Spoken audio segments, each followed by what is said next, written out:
ශිරෝෂි රෝමේෂිකා සමගින් දිලින.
අවුල ගනින්න.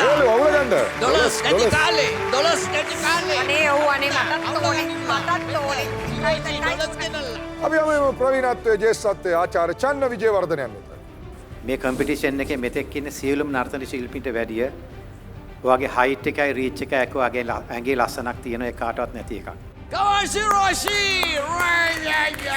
Yeah. ඔයා ඒකෙන් මං කියන හයිට් එක ත්‍රිභංගෙට කඩන හැම මූවමන්ට් එකක්ම පර්ෆෙක්ට් වෙන්නේ ඒකයි.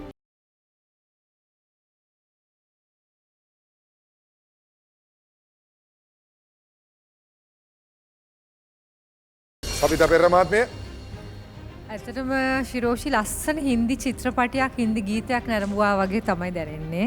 තරඟයේ තේරුම් අරගෙන මේ තරඟකාරීත්වයේ තේරුම් අරගෙන ඔයා නර්තනයේ යෙදෙන බව අපිට තේරෙනවා. ඒක ඊටාම හොඳින් අද මේ වෙනකොට ඔයා තේරුම් අරගෙන ඊටාම හොඳින් නර්තනයේ යෙදෙනවා. ඒක තමයි අවශ්‍ය වෙන්නේ. දිලානේක නායක මහත්මිය මං ඉතින් මේවා දිහා බලන් එක එක ඒවා හිතනවා. මට ඉතින් හිතුනේ අර මధుරි ඩික්සිත් ඇවිල්ලා අදත් වේදිකාව උඩ ඒගොල්ලෝ ලොකුවට නටන්නේ නැහැ. නමුත් අවසාන මොහොතේ යාට අත තියන්න කිව්වොත් හරි යා තියන්නේ හරි තැන. ඒ කියන්නේ නර්තනයේ උරුම කරගෙන මිනිස්සුන් එහෙමයි. ඉතින් මං හැම වෙලේම මේ කියන්න හදාන්නේ ශිරෝෂි කියන්නේ නර්තනයේ උරුම කරගෙන ආපු කෙනෙක්.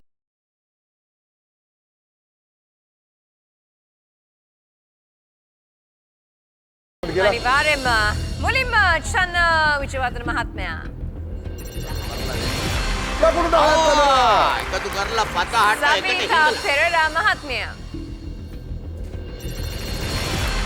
10ක් ලැබෙනවා. නිලානි ඒකනායක මහත්මයා ලකුණු 10ක් ලැබෙනවා. ලකුණු 30ක් ලැබෙනවා සිරෝෂි. මොකද හිතෙන්නේ? මහන්සි වෙලා මෙහෙම දෙයක් කරාම ඒකට ලැබෙන හොඳ කමෙන්ට්ස් එක ලොකු ශක්තියක් සහ සතුටක් දැනෙනවා. මතක් කරමු ඔබේ ශක්තිය සතුට ඉදිරියට අරගෙන යන්න පුළුවන් ධෛර්යයක් විදිහට ආදරණීය ප්‍රේක්ෂකයන්ට කොහොමද ඔයාව මේ සුපර් හිට් වටේ ඉදිරියට අරගෙන යන්න කියලා කියමු. ඔගොල්ලෝ මගේ නර්තනයට කැමති නම් අපි ඉස්සරහට යවන්න කැමති නම් HM හිස්තනක් SR කියලා සටහන් කරලා 77යි 66ට හැකිතාක් SMS කරලා අපිට ඉදිරියට යන්න ඔබගේ සහයෝගය ලබා දෙන්න. හෙලෝ ශිරෝෂි රොමේෂිකාට ඔයගලගේ ආදරය පාර්ට්නර්ටත් එක්ක දෙන්න පුළුවන් මේ විදිහට www.hirutv.lk ඒ වගේම www.hirumegastars.lk Hiru Mega Stars 4